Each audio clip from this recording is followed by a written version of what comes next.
starting. We need Mayor Lindell and our bank president, Jim Conard, to start this off. So, by the way, on the speakers, the idea is you clip this on or you hold it right here. Okay. It works better for the Coralville TV. So where's Jim? He's on here. Jim, you're supposed to be up here. My name is Tom Cilek, and my job is to introduce the mayor and my boss. Here you go.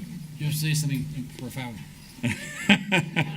Well, that's a challenge. Well, good morning, everybody, and thanks for coming. It's just like church. There's a whole front row that's open up here, so you don't have to stand in the back. Let me make sure I hold this just the way I'm supposed to. What a great tradition that we've established here. I don't know how many years in a row we've been doing this, but every place we've been, we've outgrown, and this is getting very close to that. So I think we ought to build an arena in Coralville or something like that. So that'll be one of the main uses. So, but yeah, we've had it in the Historical Museum. We've had it in the Antique Car Museum, the lobby of City Hall, in City Hall. But it's great. We can thank you to our friends at West Bank. It's a great event. A lot of people are put in their time and their talent to make this happen. You'll hear from several of them today. 2 council members are down in front, Jill Dodds and Lori Goodrich. Thanks for coming. So Merry Christmas, everybody. I'm going to turn this over to Jim, and he can be nice. Yeah, thank you. Sounds good. Thank you, Mayor. Appreciate it. Every year we do this, we always get to the end.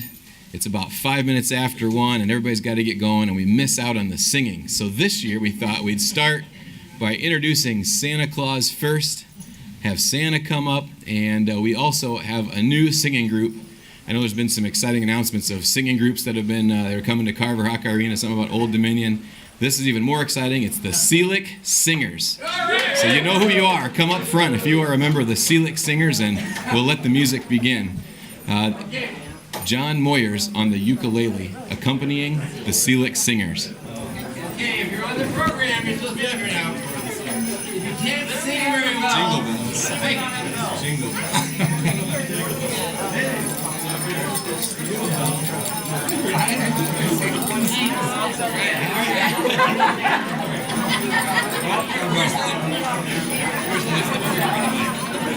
Is the mic here?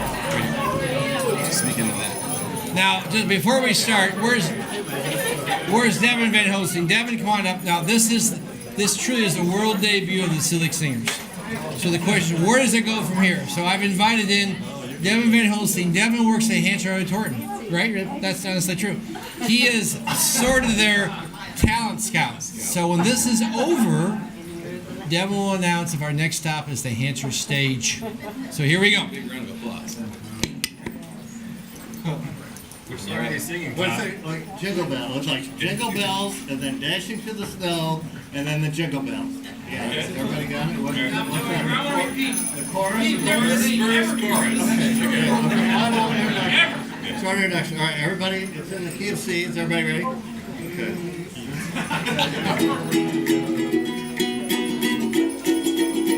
You ready? Jingle bells, jingle all the way. Oh, what fun it is to ride in a one-horse open sleigh. Hey! Jingle bells, jingle all the way. Oh, what fun it is to ride in a one-horse open sleigh. Dashing through the snow in a one-horse open sleigh. O'er the fields we go, laughing all the way. Bells on bobtail ring, making spirits bright. What fun it is to ride and sing a sleighing song tonight. Oh, jingle bells, jingle all the way. Oh, what fun it is to ride in a one-horse open sleigh. Yeah. Jingle bells, jingle all the way. Oh, what fun it is to ride in a one-horse open sleigh.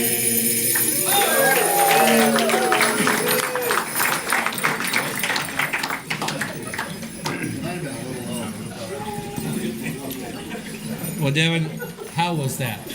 Well, we were going to have Straight No Chaser next year. If you were there at the performance, they really wanted to come back, but I feel like we're going to have to bump them for the Cilek Singers. Thank you very much. Congratulations. Thank you.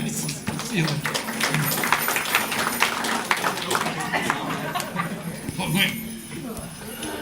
I just wanted to, I left somebody off when I was introducing folks. Megan Foster, raise your hand. She will be a member of the city council in about 10 days or so. So she's here too. I just wanted to point her out. Of course, Senator Bob Dvorsky's here. Bob, thanks for coming. Appreciate your many years of service. So, a couple announcements. Again, my name is Tom Cilek. We do want to thank several people. First, all the money today is going to go to the food pantry, and that's thanks to our friends at Poncheros who's helping sponsor this. So Rodney Anderson and Poncheros helped in that, as well as the West Bank and our boss Harley. We want to thank him. And I want to thank our staff who do most of the work here, Kelly and Minda and Joe and Jim and Lynette. So I want to thank all of them. We also want to thank the library staff. We came over this morning to set up the chairs. We arrived just in time not to do any work. So it was a perfect Times League event. So they set all the chairs up for us. We appreciate that, and we appreciate the work Allison does. You know, this is the holiday time, and we are celebrating sort of Christmas, but we do recognize that this is Hanukkah time. I think this is the next to last day of Hanukkah, so we want to respect that tradition. And the Kwanzaa, of course, starts December 26th. To January 1, but Christmas is sort of a national holiday, so today we're sort of celebrating Christmas here, but it's all the holiday time. So, is anybody I've missed so far? Okay, Allison, will you come on up? Allison, I do want to thank Allison. We do these lunches, we always start out by doing them in the city council chambers. And Allison knows I'm sort of disorganized, so she always reserves the room for us, and we do it here. And I'm not a Coralville resident, but I do hold a library card with Coralville because they're nice to Iowa City people. So, Allison, tell us what's new at the library.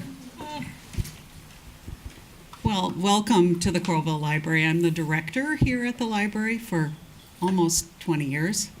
It's a wonderful place to work, and as you know, Tom wanted me to just talk about the library a little bit. What's the purpose of it? What's our philosophy? And as the public library, the sort of the philosophical underpinnings of a public library is that it's a tax-supported community center that provides resources and education and programming for everyone in the community. So we serve everyone in the community unencumbered access to information. That's how we have an informed citizenry, by supporting a public library. And the other thing that we do is provide meeting space for nonprofits and community organizations, so that there's free meeting space for our community organizations and nonprofits. And we love partnering on events like this. We also, the library partners pretty often with the food pantry, so really grateful for all the support that's going to the food pantry through this event. We've had a couple of community meals here. We do snacks for kids in conjunction with the Friends of the Library and the food pantry, and we just really appreciate the support. So thank you.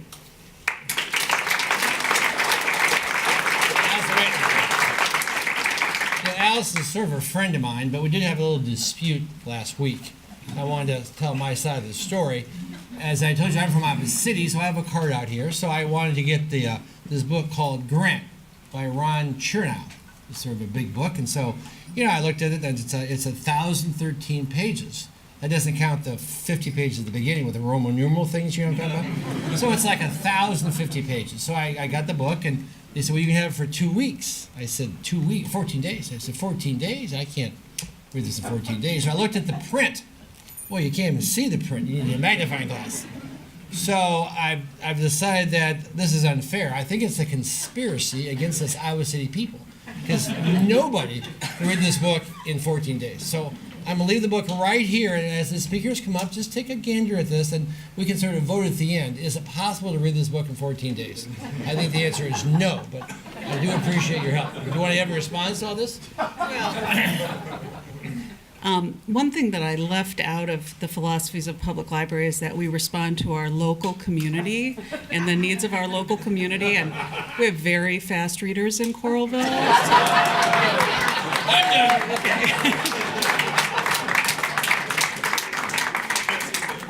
Are you on next, Kelly? It does have 1,000, that's a true story.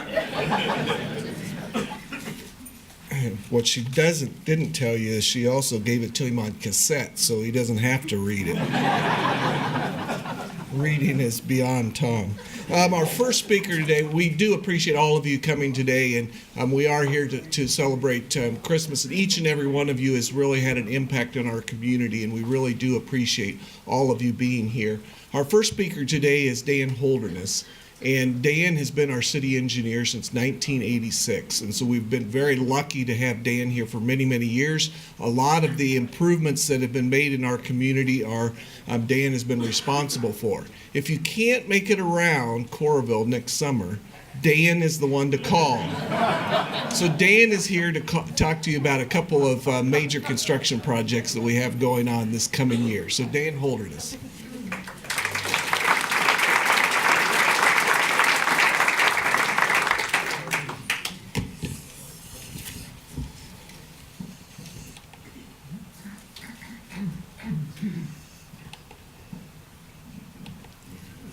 All right, thank you, Kelly.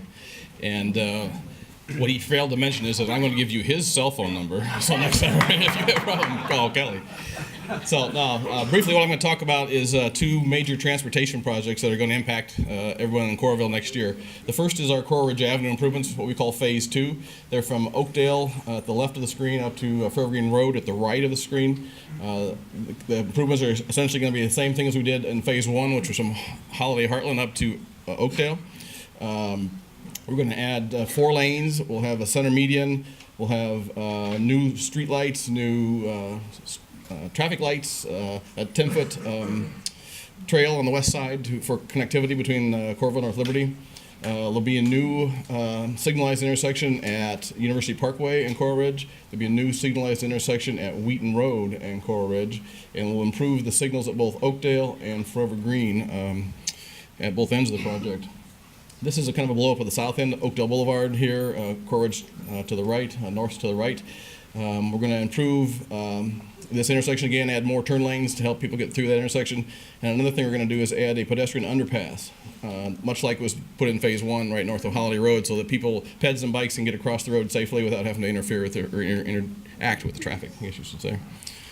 The north end, this is Forever Green Road, east-west, again, north to the right. This is improvements on Coral Ridge and Highway 965 or Ranshaw Way and North Liberty. Corner improvements, again, more turn lanes, new signals. This is a joint project between the City of Coralville and the City of North Liberty. This intersection is in North Liberty as well as some of the ground here on the west side of the north end. The cost estimate for this project is $9.7 million. And towards that, we've got a $1.7 million grant from the Department of Transportation to help speed this project along. This actually was not in our schedule to do next year, but because the DOT is building a new interchange at I-380 and Forever Green Road, they wanted our Coral Ridge Avenue project done, North Liberty's Forever Green Road project done between Coral Ridge and I-380. When the interchange opens next year in, fall of 19, that interchange will open. So they wanted these 2 road projects done before that. So when the major work at the systems interchange of 80 and 380 starts, they'll use this route as an incident management for bypass if there's accidents and closures that are required at that major interchange. So again, a $9.7 million cost estimate, $1.7 million from the DOT. There's a slight assessment at the Wheaton Road improvement for signals there that will benefit the adjoining development, and the North Liberty will pay for their share of these improvements as well. So that's Coral Ridge Avenue. That will bid actually this Thursday, the 21st, and work will start in March, April of next year, depending upon the weather, and improvements will take all of calendar year 18 to be constructed, and our goal is to have all the paving and the sidewalk and everything done by November of 18. November 18. Second project is First Avenue from 6th to 9th. This is the last phase of our First Avenue improvements project south of I-80. We'll go from right south of 9th Street here. North is to the right. This is First Avenue. This is 9th Street. We'll go from just south of 9th Street to just south of 6th Street.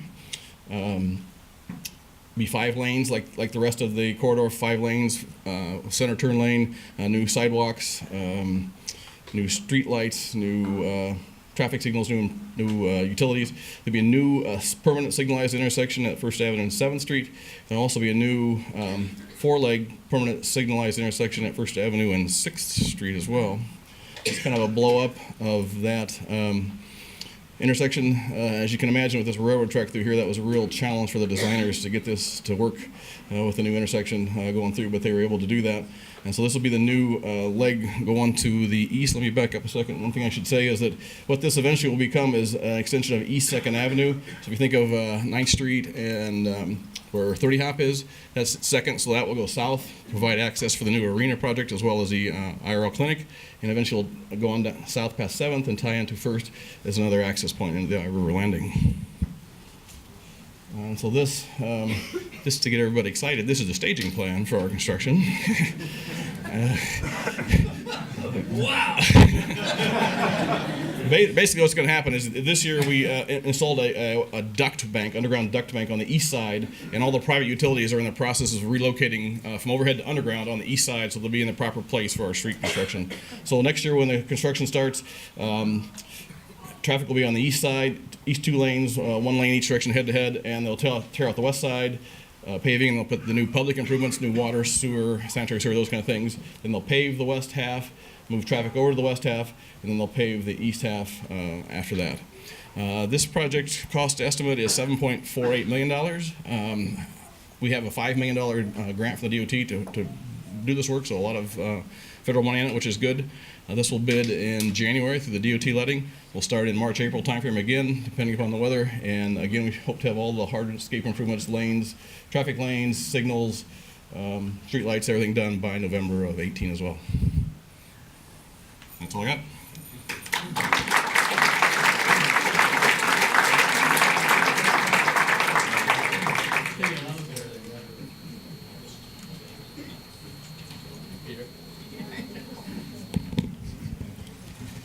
Alrighty, I am Joe Venz and I work over at West Bank with Tom Cilek. And a quick note on this, I don't know how Tom claims that he can't read this book. He requires all of us at the bank to do all of his work. So he has 2 weeks of 8 to 5 to read this thing. So not fully understanding where he doesn't find time for that. But anyways, I am here today to introduce my good friend Jordan Montgomery as a speaker. And quite frankly, I'm hoping that this acts as a bit of a therapy session to talk through this, and you'll know what I mean in a second here. But I've been dealing with a lot with Jordan over the last few months. Jordan is getting married here in 3 weeks. And so for about a 3-month process, I've been getting a phone call once a day that I'm going to try and reenact and do my best to give his impression. So he generally calls me up and says, hey, it's Jordan. I say, yeah, I know. He says, oh, great. Hey, are you married? And I say, yeah, you officiated the wedding. And he generally says, oh, great, because me and Ash are getting married in a few weeks. You're going to be there, right? I say, yes. Talked to you about this last couple of months. And then he generally says, well, I got a wedding question for you. And I say, okay. And he'll say some topic, I just generally say, so flowers. And I'll say, what about flowers? No, so I just want your general thoughts on flowers. So I'll dive into that a little bit. I'll say, so what's your question here? And then right around that time of the conversation, he usually says, oh, gosh dang it, you know what? I just realized I have a conference call I have to hop on. Just marinate on that. Let's talk flowers later. This happens once a day.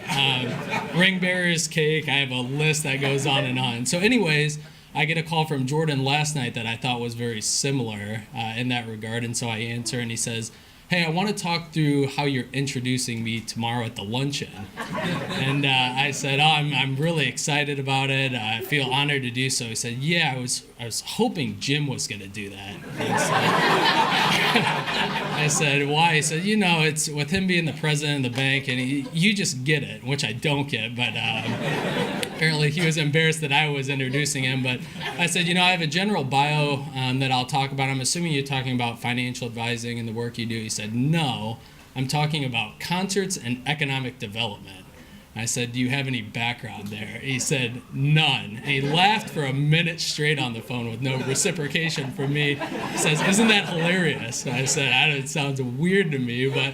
And so Jordan is here to talk about the Treetown Music Festival today and introduce those guys. But he ended the call with, by the time I'm done with my presentation, Mark Nolte, Josh Schamberger, and the likes of those folks will be begging me to be on payroll. And so I'm interested to hear what this is. So without further ado, my friend Jordan Montgomery.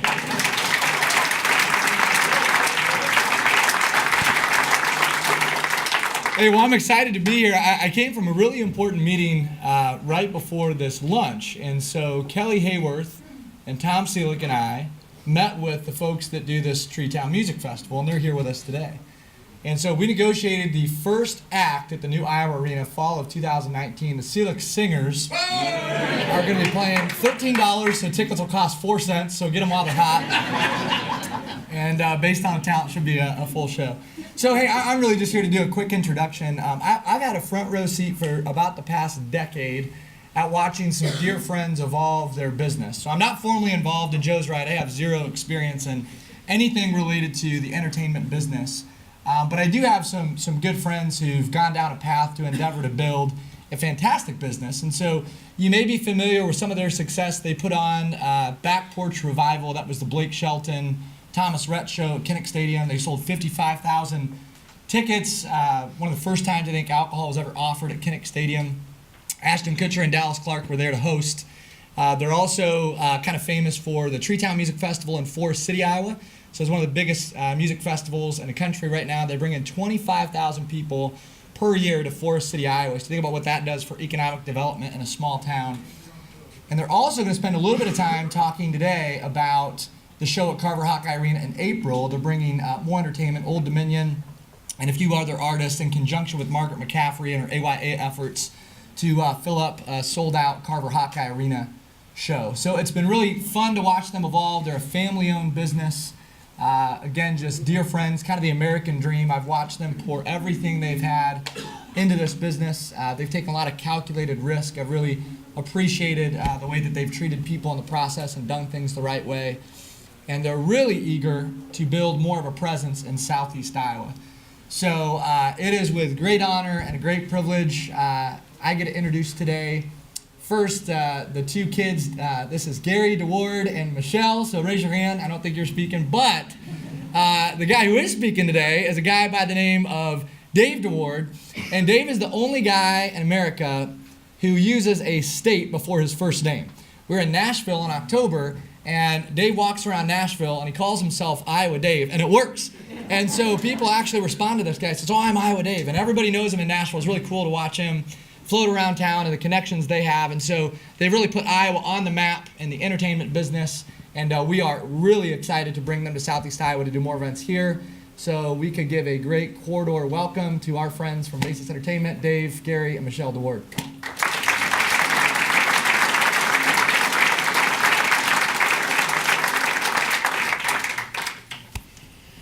Well, when I first was approached by Jordan to come, they told us we had 3 minutes.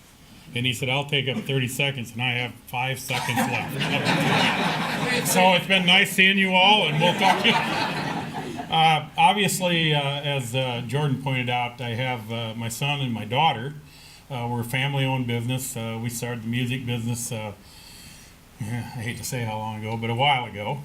And we've been in the Iowa City what we call the eastern corridor of Iowa, which is where most of the people are from. So we've had some success with different shows that we have put on and run, and of course we'll go to the Back Porch. Our company, which is Basis Entertainment, was employed by the Back Porch people to put it on, which was a fundraiser. You know what? It garnered national interest.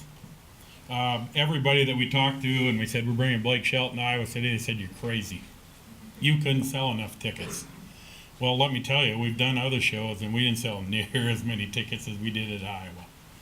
Iowa seems to be the place. You know what? We're in a what we call a routing arena, and that simply means that artists are playing in Chicago, they're playing in Omaha, they're playing in Minneapolis, they're playing in Des Moines. Guess where they have to go by to get there? And they all have a day or two that they could be brought in here. So I think it was 2 years ago we started talking to all of you guys down here before the Back Porch, before the event we're having in April. And it seems like a really good idea to slow those artists down long enough. Now, you know what? We could throw a few tacks on the road and blow their tires out in their buses and so on, but it seems to work better. Now, Gary knows the industry inside and out from an artist standpoint. to what we can get them to do up and above just singing. So you know what? There's a lot of stuff that goes into getting an artist in the first place, which the key one is a lot of money.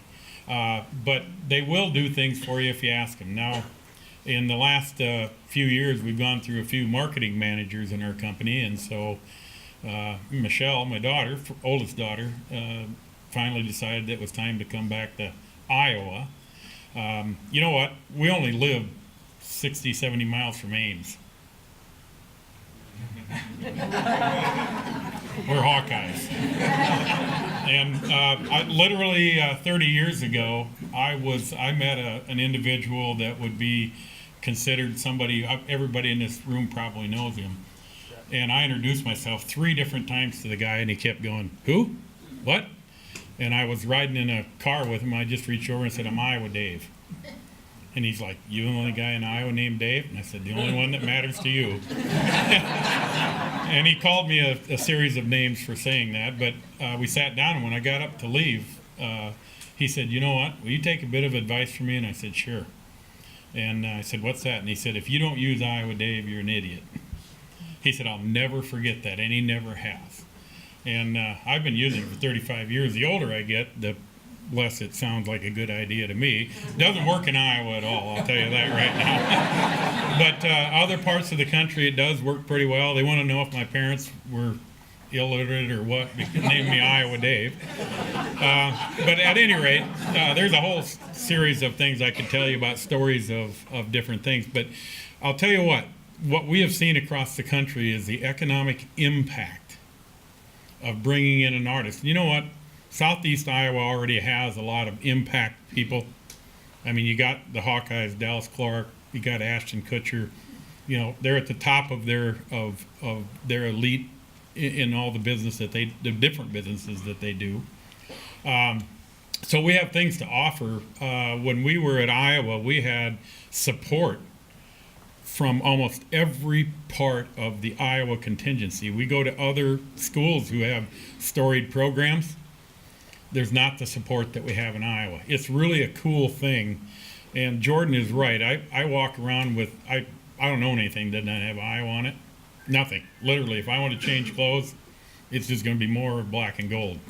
And but when I do walk around the country, it is amazing how many times we got stopped. And just 2 weeks ago tomorrow, I'm walking through a restaurant in Florida. We did a show in Florida. And this lady grabbed me from over the top of the thing, and she goes, "Are you a Hawkeye?" And I said, "Absolutely." And she goes, "You know what? I graduated in 1947. Were you there?" I'm like, okay, I get the good and the bad. But anyway, you know what? Our company would love to be a bigger part of Southeast Iowa. You've got the people, you've got the infrastructure coming. Everything that you would need to make this a permanent stop for almost all the entertainers. And you know, it's not just country music. There's a lot more that's going to be coming, and we'd like to be a part of it. So we'll be around afterwards, and if you want to talk to any of us, we'll be here. Thank you.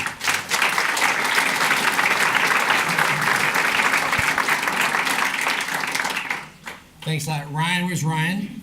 Why don't you come on, Ryan? I want to report more about this book. This is Ryan West from West Music Company. He's our next speaker, but I did get the book on Friday morning. So I read Friday night, Saturday, and Sunday. I'm on page 81. So I think, by July 4th, I'm going to have this thing done. So anyway, Ryan is originally from Iowa City, part of the West family. He's a senior vice president at West Music Company. Went, as you know, a West High grad. They went to New York City and graduated from New York University, and came back, and they married Amanda, and they have a daughter named Eva, who's about 18 months. So Ryan's going to talk about retail, and we want to thank them for the bells, all the stuff they do for us every year. So, Thank you, Tom. So just so everybody knows, the bells, if you've been here before in prior years, you know that you're going to return the bells at the end, because this is for our early childhood class, and you don't want to steal bells from an 18-month-old, okay? You're going to make my daughter cry. So when you guys exit, please leave the bells behind, but hopefully that beginning music was a little bit ways to get started in some holiday cheer. So what I wanted to share was to look back a little bit at 2017, as well as look ahead to some of the things that we're most excited for in 2018. Now 2017, I don't know if you follow this, like, the year of the animal or whatnot, but for 2017 was the year of the sizzle. And you know that because our very own Tom Cilek right here got the very first Sizzle Award from ICAD, and so we can't thank Tom enough for bringing all these wonderful people together in events like this throughout the year. So another big round of applause for Tom. 2017 also was a really historic moment for West Music Company. Our president and CEO, Robin Walenta, she's not one of the family members, but she's been with our company for over 30 years. But we're really, really proud to share that she became the very first female chair of the Global Music Products Trade Association, or NAM. And that's a really big deal. For the over 100-year history of our trade organization, there's never been a female chair, and we're very, very proud that our president and CEO has risen to that occasion and is providing global leadership.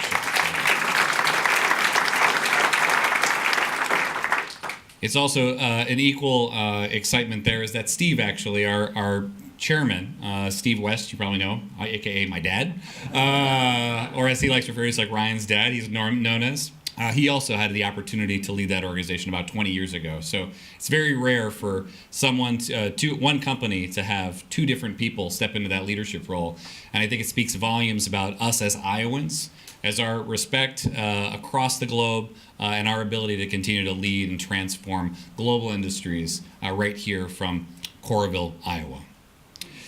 2017 was a very interesting year to be a retailer. I don't know if you guys follow the news at all, but wasn't all sunshine for retail, right? I was doing a little bit of look back, and I think there's 21 bankruptcies of major retailers. Now, retailers like Toys R Us or Radio Shack. Yes, Radio Shack. You remember Radio Shack, right? So needless to say, it kept us on our toes this year, but thanks to a lot of great local engagement, regional and national engagement, we feel like West Music continues to have a long life moving ahead, and we thank this community for a large part of it. 2017 was really exciting because our neighbors to the north, North Liberty, they opened a brand new high school, Liberty High School. How many people have been out to Liberty High School yet? Fantastic. It's a beautiful facility, and we were really fortunate that we were able to work with the Iowa City Community School District and help outfit their music program. Again, a great opportunity to demonstrate local partnerships in ways that we work together to drive economic development on a local basis and continue to create a one-of-a-kind educational experience for our local students. On the national side of things, when we talk about retail, one of the things that people talk about is Amazon and how Amazon's disrupting everything and really destroying retail as we know it. Well, the great news is that West Music has been able to partner with Amazon ever since they got into the music product space over a decade ago. We were one of their very first partners there. And I was looking back at this past year, and we've had the opportunity to fulfill over 28,000 orders for Amazon customers due to our presence online there through our fulfillment center right here in Coralville, Iowa. And I can tell you they're shipping about 1,000 orders a day right now, and it's really exciting to have that type of economic vitality right here in Coralville. So thank you, Kelly, and the rest of the Coralville City Council for making such a great environment to do business here. So big another round of applause for them, too.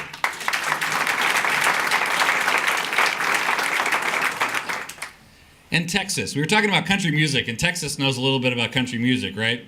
Well, we also have when we look at our customer base from here in Iowa, our second largest customer base is in Texas. Because everything's bigger in Texas, right? But Texas also is really, really committed to music education. And I'm really excited to share that they most recently put together a grant program for music educators. And that grant program was to provide $800 of grant funding for Texas educators. And they made it available to all sorts of teachers across the state. And we made it our mission to make sure we won as many of those grants as possible.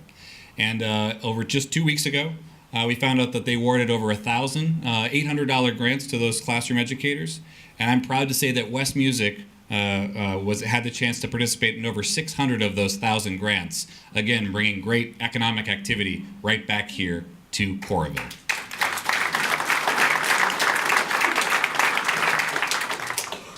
So we're getting ready to take a break, and then we're going to get into second semester. Music education is really important to us, and second semester is a time of year when we usually get started on one thing in classrooms, and that's recorders. So everybody know what a recorder is? Yeah, people are wincing in the front row. Don't worry, the Cilek singers will stay singers. We're not going to have everybody break out recorders, but that little recorder has been a really important part of our business, and it's important for a couple of different reasons. One, it is, from a music education standpoint, it is the most affordable instrument that a student can have, and they can have their own instrument to have their own musical experience. And we're very fortunate that over the last 10 years, the number of recorders we've supplied to classrooms, if you stacked them end on end, it would be the equivalent of doing the height of the Empire State Building over 5,215 times. That's a lot of recorders. It's the little recorder that could. So, like I said, I'm not going to make you guys play a recorder here, but it is a really fantastic experience for classroom music. And one of the things we've tried to do is we travel internationally. We source that product. We bring it right here and distribute it and sell it all over the world to be able to make sure that classroom students, and particularly of any economic shape or size, do have the opportunity to be making music. And that is one of those gateway instruments. And yes, if you blow on it too hard, it will pierce your ears. So while all of that's exciting, our mission is ultimately to help people play now and play for life. And that means everybody of all ages and all abilities. And I know that it's the end of the year, and so as we look ahead to 2018, probably many of you are trying to figure out what's my New Year's resolution going to be for 2018. And I have an invitation for all of you. You started today by making a little bit of music, but if you don't know what your resolution is, make music a part of your life in 2018. And I don't say that selfishly, because I think that if I looked at every single person in this room, can anybody say that life isn't better when you make more music? And so the last question I'm going to ask everybody here is, how many people play golf in here? Raise your hands. I thought there might be a couple of golfers in here. Okay, keep them raised. All those golf players. Okay, now lower your hand if you're not on the PGA Tour. Do we have any? Okay, we don't have any PGA golfers here, right?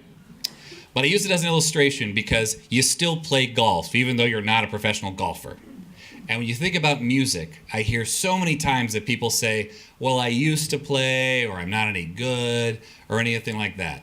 But just keep in mind that it's all about playing music, as John Moyers illustrated to us today. So I invite each and every one of you, and as you think about the new year, make music making part of your life. I know that Kelly and Tom still practice piano. I see several people across the street taking lessons on a regular basis. We've got a lot of opportunities. We want to help people make more music and make sure that 2018 is a musical year. And I think the program is a perfect example of the impact and the power that music can have on the Coralville community and the economic development. So thank you again, Tom, and really appreciate everybody taking a chance to share a little bit of time today.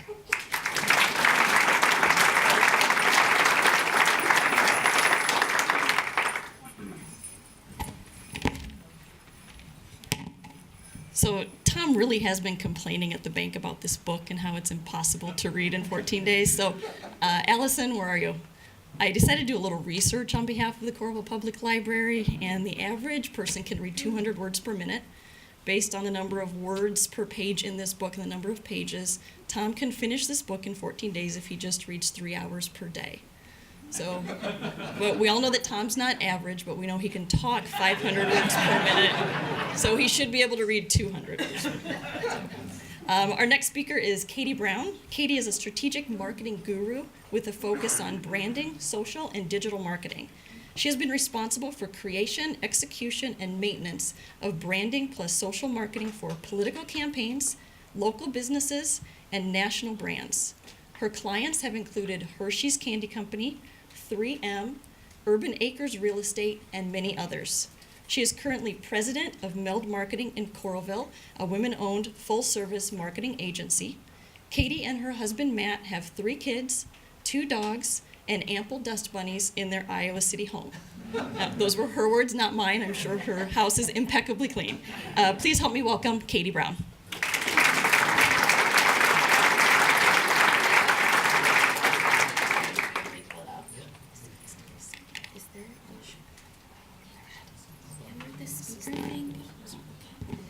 So before I get started, my team is in a client meeting and nobody from my company could come, and they're not going to believe me when I say how many people I spoke in front of, because I have a tendency to exaggerate. So I'm going to snap a quick selfie. I'm going to take like 2 with all of you behind me, and I want you to smile so that they believe me. And we're probably going to post this on social. So everybody give your best. Cheese. Cheese. Okay, there you go.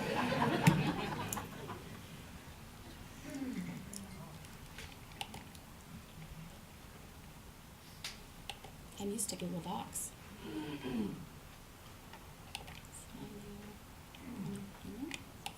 All right, here we go. So hi, I'm Katie Brown. I am an Iowa girl, born and reared here, except for 6 years that I moved away to start my career and marry my husband, who is also an East Sider of Iowa City. And I'm currently the president of Meld Marketing. As Minda mentioned, we're a woman-founded, women-owned company in Coralville, really proud to be in the Coralville community.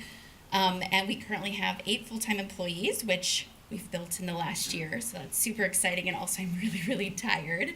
But we do all the things here mentioned on the screens. But I don't want to talk too much about myself. And here are some of the clients that we have locally that you might recognize that are we've represented, rebranded, or done work with since our launch last year.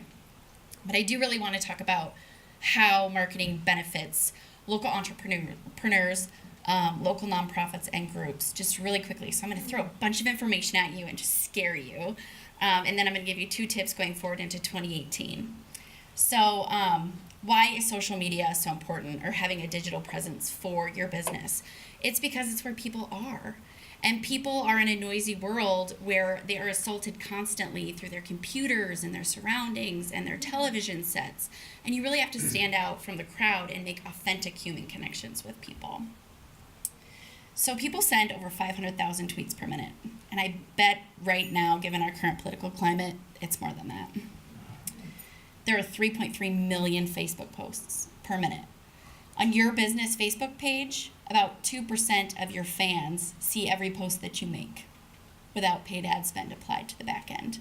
So when you're like, we did this really great thing, and you look at a statistic in the bottom left 4 days later and it says 14 people saw your post, but you might have 1,700 people who like your page.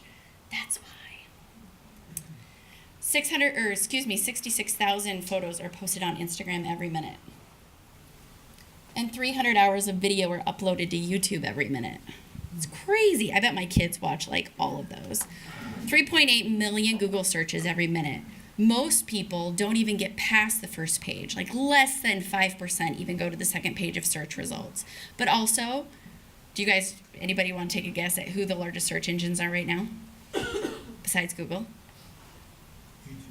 Facebook? YouTube, exactly. These social platforms are really stepping up into this competitive space.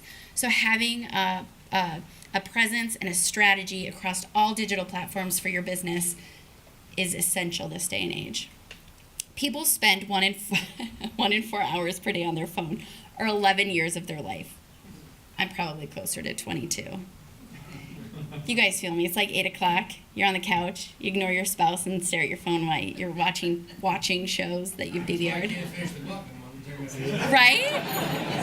Bright and shiny push notifications. And 91% of people describe their phone as an extension of their brain. And actually, it's amazing when you think about how technology is changing our brains. We actually don't remember things like we used to.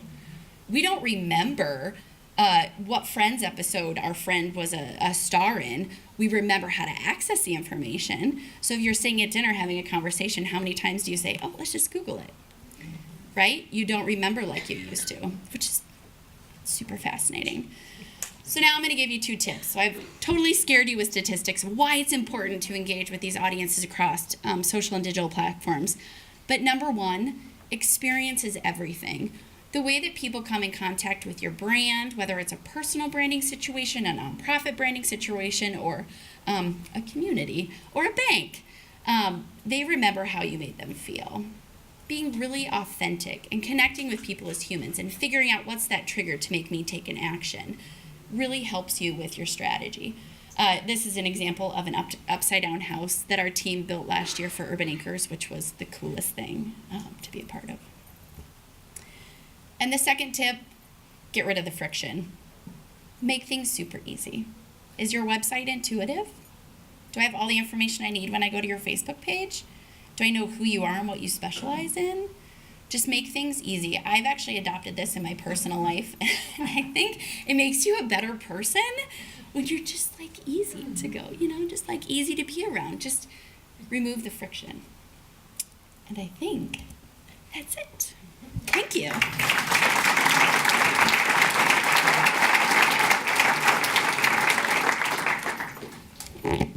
All right, thanks, Katie. You're in for a treat next. Please raise your hand if you've been to Trader Joe's in Coralville. All right, Todd, we've got a friendly audience here coming up next. Obviously a neat store, and one of the things that I like about it is their employees are named, they're called mates, their manager's called the captain, and I'm excited here because with a new store, sometimes you think, well, maybe we're going to get a rookie manager or somebody that's kind of new in the company. Well, in Coralville, Trader Joe's sent one of their best, one of their most experienced managers to handle our store here, and I could tell you a little bit about him, but instead we're just going to call him up and you'll see what I mean. Please help me welcome Todd Gibson.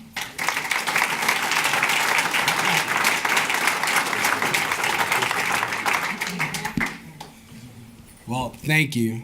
I'm a little nervous with this thing. I wrote it all down again because this was the second time I was being able to give a speech here in the last few weeks, and it's probably the second speech I ever gave. So this is 3 will become a trend here soon. But I was really influenced just by listening to the other speakers, so I didn't really practice my speech. So hopefully I get through it. And congratulations on your wedding. It's the greatest decision in your life. So you're welcome. I mean, that's just awesome. So. For a little bit about me and then more about Trader Joe's. My name is Todd Gibson. I'm originally from Chicagoland. I grew up there. I went to Indiana University. I got a couple business degrees, but I am a Hawkeye fan. I can't be with Dave, but I can be Hawkeye Todd or something. I'm not going to do that this one. But then I went to work at the Chicago Board of Trade. I was a pit trader for over a decade. So I was in commodities and options and everything. No male lived past 50 on my dad's side, so I knew that I had to get out. So I spent my 20s there and had a great time, and then I was like, I got to do something fun. And then it was Trader Joe's. My wife knew about Trader Joe's, and I'm like, oh, I'm going to check that out. And next thing you know, it's 15 years later. So I've been with Trader Joe's, will be 15 years in February. Trader Joe's has been around for 50 years. We just celebrated 50 years this last year. In 1958, it was Pronto Markets. We officially became Trader Joe's in 1967. So that's been a long time too. One of the reasons why I love Trader Joe's, and I love it for many reasons, it's just a positive environment. And it's one of those things where I really appreciate people coming in to check it out. And I think the last presentation, forgive me the name, but like it said traditional connection kind of thing going on. Like that's all we do. We now have an Instagram page and some of that other fun stuff that we don't do in the store, but really we rely on the store as our brand. We talk to people. We connect with people. That's what it's about for us. And I love that because I'm sucked in the phone too, and the book, I believe in you. You're gonna do it. But really, like we all get sucked in that way, and I just appreciate that I'm able to connect with people and actually art of communication my whole life. That's all we get to do. So I'm really grateful about that.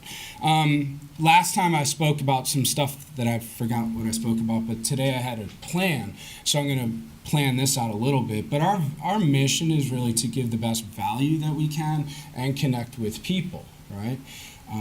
As best we can. Now the value, how we do it, we have great products at a great price. Right? So we'll go to the almond farmer, take all the almonds, pay in cash, what's your price now? That's how we do business. So we're not paying people off every month, and hopefully you're in business in 10. We get a great price, and that all goes to you. Now we private label everything, pretty much, So it's like you have to trust us. You come in and everything says Trader Joe's, and that doesn't make sense to a lot of people because they haven't tried us, especially in a new market. But we do have money back guaranteed on everything. So if you try the wine, you don't like it, you can bring it back. We trust it. You try some almonds you don't like, you bring them back. So it's money back on everything. But we really want to give you a great product at a great price, all the while taking care of you. So that's most important. Like, I love the business side of things, that's awesome, but we really want to take care of people when they're in the store. And not just the customers, obviously, but I know we talked to, the food's going to the food rescue. I just did the adding. I came out of the Colorado market last. In that last store, we did close to, it was almost $800,000 to the local Colorado Springs community. Here already, with through table to table, we're in $200,000 worth of food. So yeah, I think that's cool. So that's exciting. Also, too, they're hiring more people because we only have pickups like 5 days a week. So in every other market I've been at, like, we have 7 days a week, and we have enough food to kind of push. And we're getting great feedback from people who are able to eat our food through Table to Table is amazing. They kind of spoke it out, if that makes sense, to all as opposed to just dealing with like one church or one food bank. Like, they're able to see where the need is and kind of get it up and down the corridor. So that's really cool, and that's one of the reasons why we wanted to partner with them. And last, like, by taking care of people, this time of year is kind of funky for people. Like, I've been in retail for 15 years. It triggers everything. So everybody's like on edge. It's holidays. While it's an amazing time, it's also a real stressful time. So, one of our core values, and we run everything through the core values. I'm not going to bore you with all the core values. But really, our first one's integrity. You just treat other people like you want to be treated, right? It's so simple, but it's not as easy as it sounds, right? It's simple, not easy. And that's what we really concentrate on, especially in a new market. Really taking care of the people when they're in front of you, being aware, being right there. Also, I'll tell my crews, especially during this time, be extra sweet and kind to people this time of year, because you just never know what's going on. I mean, I can get, first, thank you, well, not first, like 30th. Thank you for Iowa. Like, my family's here. I got 3 kids. Coralville's amazing. Like, the people here are fantastic. So, cheers to you all. But this time of year, I really want to make sure that everybody is kind of just taking a little bit extra time, whatever your business is, whatever you're doing, just be nice to each other, man. It goes a long way. So, that is it. Hey, man, thank you again for allowing me to come in. I will do this. I have fun doing this at this point, so I hope I enjoy it. So thank you.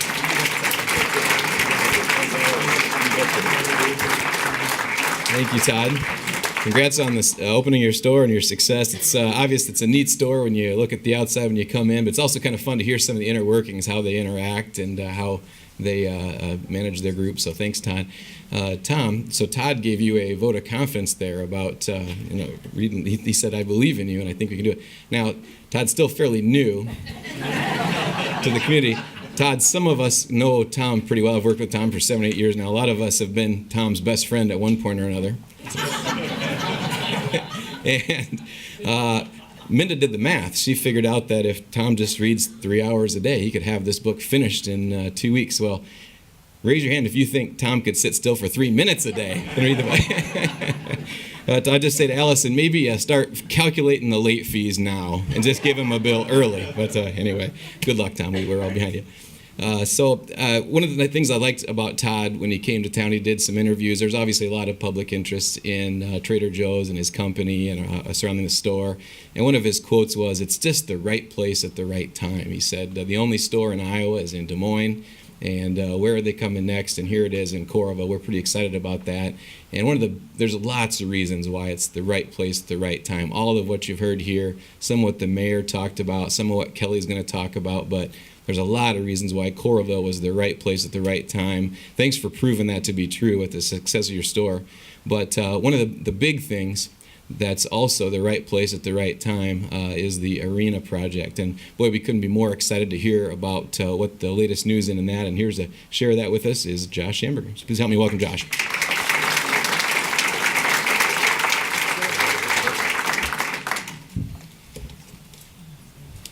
Tom, throw this on because I want to stand over here. Hopefully it picks me up. I don't have a lot to add on the book, Tom. I just finished a book about this length. No, not this long. Howard Zinn's People's History of the United States, which is incredibly depressing. I don't recommend it to anyone. But it was just nearly as long, and it took me a year, so you're way ahead of me.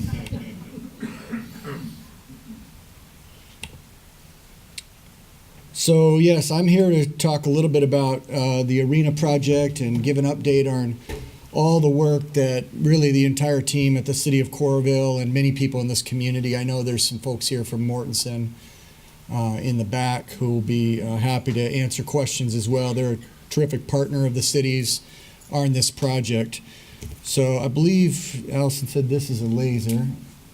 I might just stand over here if you can hear me. So as you can see up on the screen here, this is the overall master plan for the Iowa River Landing District. Everything that's kind of in white, or that shade of white, is something that's either currently being developed or in the master plan. And so, obviously Trader Joe's is no longer in white. I mean, that's a great store that just opened there in this corner here. So to kind of orientate you, this is the Marriott down here at the end of the street. And this is the University, I should stand on this side. This is the University of Iowa Hospitals and Clinics, and 30 Hop on this corner. And this is Perkins, which will probably be there longer than anybody in this room is on Earth. I mean, no matter what, Perkins is not going anywhere. And we just keep helping them get better and better, so that's terrific. It's an awesome place. Nothing against Perkins. We go over there, they use our parking lot, we're good friends. So there's some work being done right now on Hayden Fry Way, First Ave. That's the, I believe, the footings and the pilings for the parking garage that will go in here next to Arby's that Knutsen's working on. And then the Drury Hotel, 185-room Drury Hotel, is getting to work on their project as well. This down here, they're expected to close today or tomorrow. They're the folks, this large development, this sort of higher-end student housing project is the one that have been moving all of Mount Hayworth that we've referred to, that pile of dirt for years and years. It's been their responsibility to get it in and create this road that will eventually lead all the way out towards the Amoco down here on the corner. So this is the Arena project right here in the center, which I'll get to on this next slide, and we'll get into it a little bit. This all started, really it's been in Coralville's master plan since the late 90s, this sort of project, and it's been reviewed a few times over the years, 2005, 2008, but really the impetus behind the development now and the really opportunity that Coralville has and the state has came when the state of Iowa created these reinvestment district programs, which enabled communities to designate 25-acre districts, and the state would set aside a good chunk of sales tax collections that they would refund to communities that created these districts to spur additional economic development in Iowa. So these aren't funds that exist today. It's easy to get confused. If anybody's really interested in the minutia of all these things, I would welcome them anytime to come and visit with me or Kelly or anybody. But essentially all of the taxes that will be generated in this district, sales taxes that normally stay in Des Moines, 12 million of that are going to be refunded to Coralville, whereas they normally would never come back, sales tax collections. They'll be refunded, and that is really what has been driving the Arena project and the anchor tenant that will complete the entire Iowa River Landing District. So this is a little bit better view of the entire development. Up here on the corner is where it says Building B. We've labeled that for a grant purposes. That's actually 30 Hop, and these are Watt's 2 new buildings and Watt's 3rd building that's being finished up now. A building that Hodge will develop. This is where the museums currently sit. The museums will be relocated into this part of the development, and once that's done, Mike Hodge will do a mixed-use development that mirrors what you see right now in River Bend between Kenomi and Vesta. So really, this is the entire complex of the arena project. It's unfair to really call it an arena. I think the mayor says that many times. It's a lot more than that. It's a combination of public, private. This whole development is privately owned. This whole side is privately owned, and then a mixture of public in the middle. This practice arena will not be part of the first phase. That has been something that has been an interest expressed by a couple different hockey ownership groups. That will be, one of them will end up being the hockey tenant, and they want us to reserve that piece of land so that they can work out an arrangement and build a practice sheet there and own that privately. So across the street is where the University of Iowa Hospitals and Clinics are intending to build their new orthopedic and sports medicine building right here, which would sit directly across the road from their current building. There's already a tunnel underneath that connects the two. So the front door of this large $120 million building will face the front door of this building. I'm going to go through this really fast because Tom gave me 10 minutes and I've never done this in 10 minutes. So you can ask me questions afterwards. This is an ownership delineation map, and really it's for just that. Everything in red there, assuming you aren't colorblind, that's this area up here, is all going to be developed out by Lincoln McElravy. He's a great hotel operator. We're fortunate in this community to have a lot of them. He owns the Homewood Suites, Comfort Suites. They just opened the Home 2. They have property. They did the Staybridge Suites in East Village in Des Moines. That Staybridge Suites, that property, it'll be an identical property to what you see here. He'll have 100-room Staybridge Suites that'll be connected here. Everything in blue and yellow, and the lowest level of this building, thank you for that, Jill. Excited. Everything in the lowest level of this building will all be owned by Arena Co., which is a nonprofit extension of the city that will be the ownership group of this group, and a lot of that has to do with a new market tax credit that we received of about $15 million to help support this project. This will be the front door. Essentially, it's being refined, but very attractive, very exciting. So if you were sitting on 30 Hop's patio, looking diagonal across the street, this is kind of what you'll see. We bought and we own Iowa Arena, which surprised me when we first started this. I'm like, surely somebody in Des Moines or somebody has owned Iowa Arena. Well, we own it, and I've got them all, but it will not be called the Iowa Arena. We're finalizing our naming rights deal, and somebody's name will be on this building, similar to every other arena in this country. This is the development that has Lincoln Staybridge Suites. First floor will be kind of a mixed-use retail development. The second floor will be some office, as well as some sports performance, nutrition, sports psychology that'll be connected to what's happening behind it. And then this building down here, which will be owned by Hodge, will be, this first floor will be the entrance to the museums. That will be on the lower level here. The second floor will be entrance to the team store. We'll have a large team store tenant there. When you go into that store from the street and it's activated for pedestrians, there'll be a mezzanine that takes you up about 10 feet, and that mezzanine times out to the concourse of the arena. So it'll double as a storefront as well as an arena concourse store. This will be kind of the look and feel you'll have when you walk into the arena, past the lobby, past post security. We fully intend and have had lots of discussions and have been moving forward in a positive and great direction with the University of Iowa for this to be the new home for University of Iowa women's volleyball. They're excited about that. We're excited about that. We've still got a few T's to cross and I's to dot, but everything looks very good there. So you'll walk in from the street just like you do at Carver at concourse level, and you'll go down to your seat. The thing here, and the reason I want to point out, is these sort of floor to ceiling windows that run about 90 feet down, and there'll be some out here and some down there. You'll be able to look into the field house that sits adjacent to it, which I'll speak to in a minute. The field house is certainly, besides some of the concert opportunities, the thing that's most exciting to us at the CVB and why we've been so intimately involved in trying to help Coralville get this economic and community development project moving forward. So in addition to volleyball, we will have a hockey tenant. This will be in a league similar to what you see in Cedar Rapids with the Rough Riders. or what you see in Quad Cities with the ECHL, the Eastern Conference Hockey League. Actually, the commissioner of the ECHL was just here this past Friday, and we spent the entire morning with him. He flew out from Philly. There's a lot of good discussions for our hockey tenant in this arena. We've kind of just told whoever it is that, hey, you just need to be the same black and gold, and you need to have some ice. There's got to be a hawk in Canada that we can say go Hawks. So that's kind of our rules for hockey. Concerts are a big part. You heard from Iowa Dave speak to the potential of this market.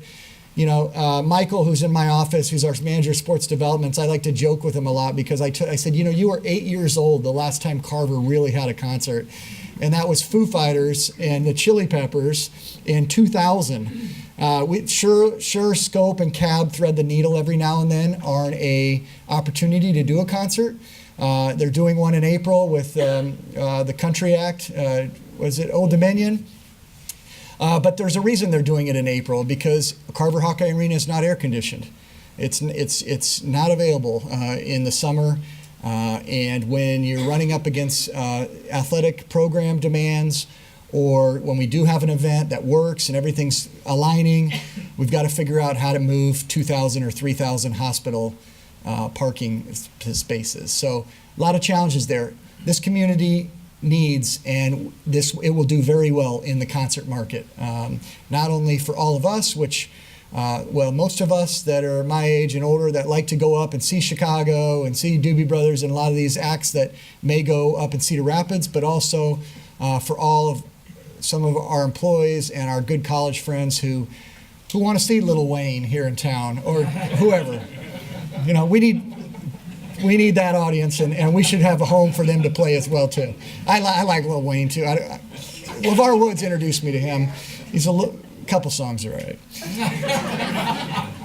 Dedicated, special events arena for our community. Family shows. Again, we travel. All of us travel, but there's no reason we can't have them here. And one of the most exciting opportunities, and I think the reason we'll be so successful in these regards, is because the city has aligned themselves with Spectra to be the operator of this facility. We've been moving forward with Spectra. We just did our final interviews, our arena general manager.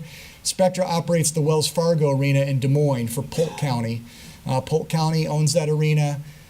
Spectra does a very good job. In fact, I think just recently they wrote another $1.8 million check to the county from proceeds from that arena. The routing opportunities that Dave spoke of are tremendous opportunities between Coralville, Des Moines, and they also just took over management of the Tyson Center in Sioux City.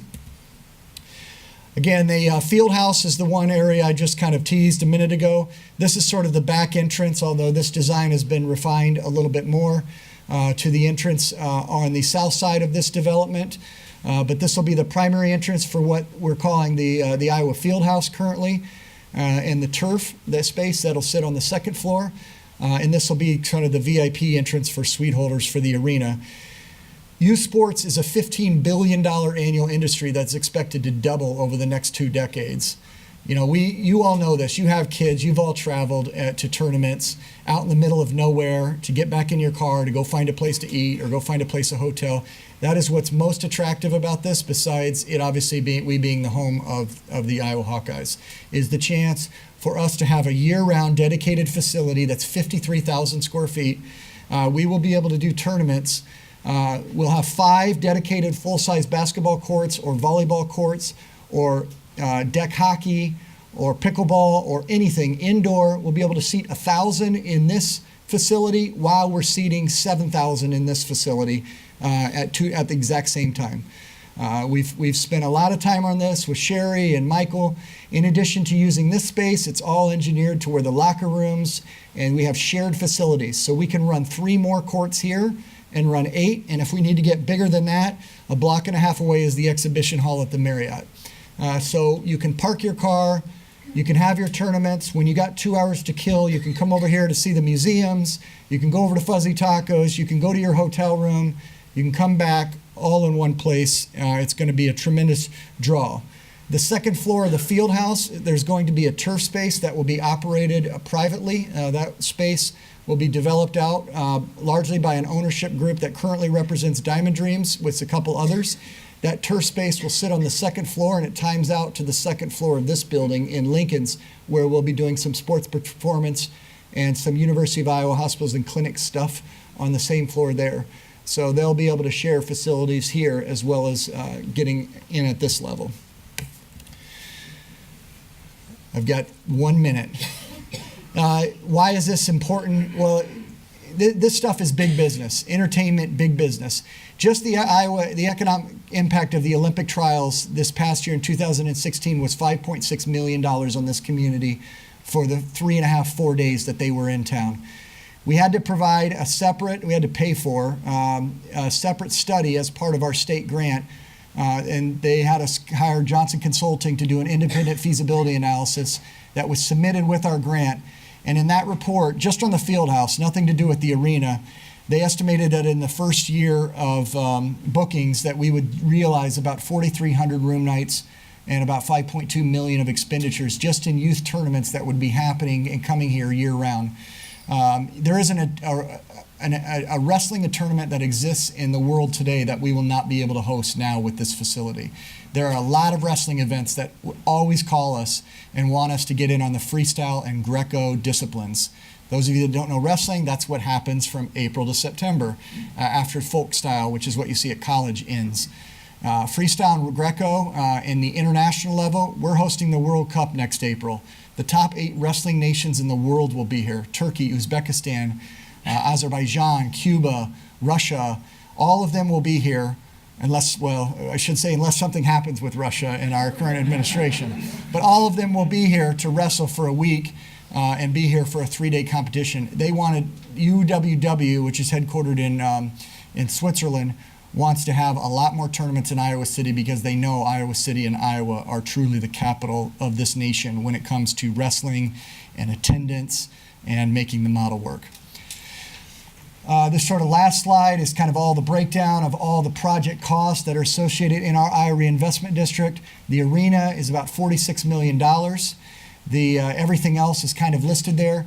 That arena is leveraging or has leveraged or will leverage about $185 million of additional development that will complete the Iowa River Landing Reinvestment District. How you can get us to the finish line? You can consider sponsoring, like Tom and West Bank has sponsored an entire section already. You can sponsor a tax-deductible. I think it was great. Yeah. So we will have, there's a lot of folks that throughout this process have asked, how can we get involved? We want to help. We really want to see this done. It's a lot of people that are into youth sports and run tournaments and want the tournaments here, and there are associations that want to see this project happen. And so obviously that's a big number, 46 million. We're really close to that thing being done. And getting it completed. But this is a way you can get involved, similar to other projects. So if you're interested in being a part of this project and learning more, I would encourage you to learn more about it, to get a hold of Kelly, to get a hold of Nikki, to get a hold of the Mayor Lundell, or anybody associated with this project. And this is one way that you can be a part of it, whether at the concourse or club level, just the way Tom has got a whole section already done. So thanks a lot, Tom, for that. My high school picture, too. I appreciate that. All right, so I'm done. Thank you.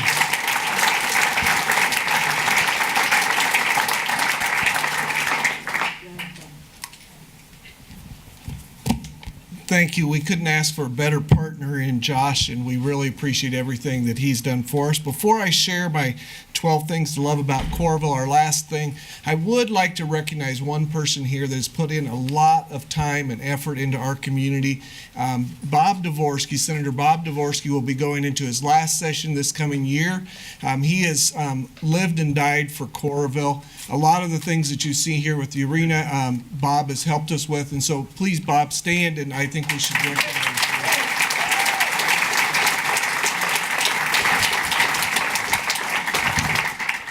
12 things to love about Coralville at Christmas time. 1, One busy construction season. In 2018, we will be expanding Coral Ridge Avenue to 4 lanes from Oakdale to Forever Green and improving First Avenue from 6th Street to 9th Street. Buckle up. We are finishing first this time.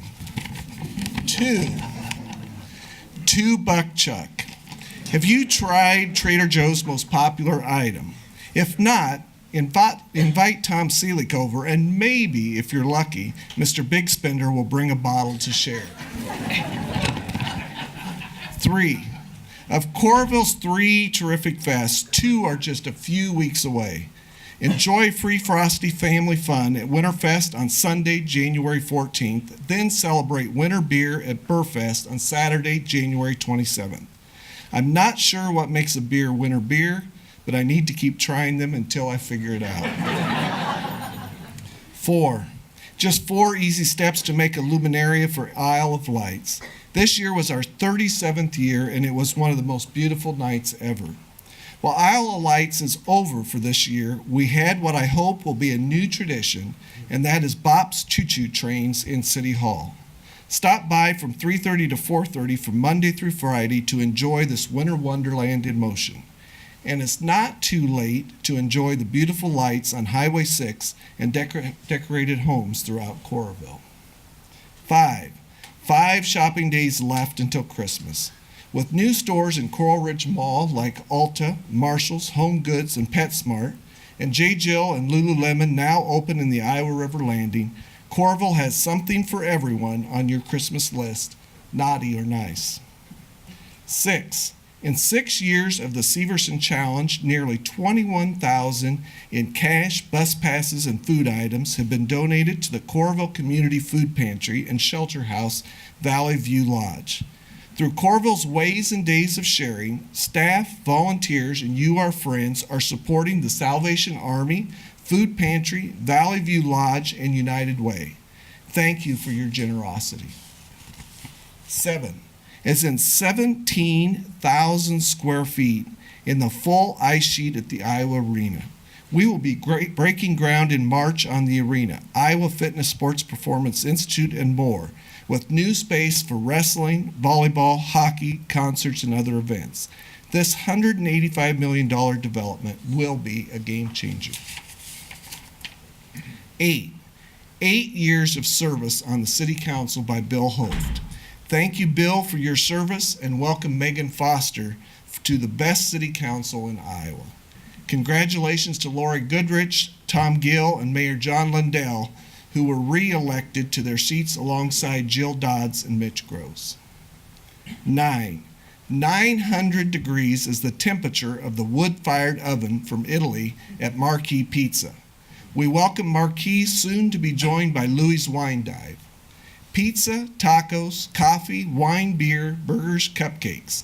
I think those are the 7 major food groups, and they are all in the Iowa River Landing. 11. In 11 months, we will undertake renovation of the conference, banquet, and pre-function space at the Coralville Marriott. New carpeting, wall coverings, furnishings, drapes, and more, all to be installed by January 31st, 2019. Prepare to be wowed. 12 months a year is how long it takes to enjoy all Coralville has to offer. Merry Christmas and Happy New Year.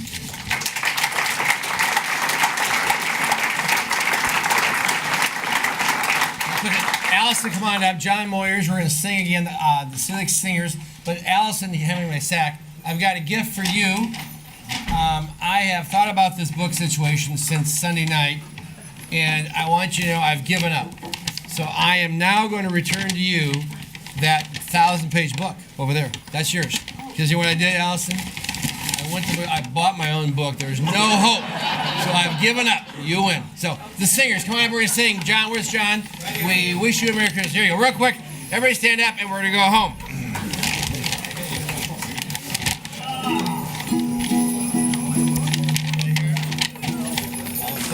Here you go.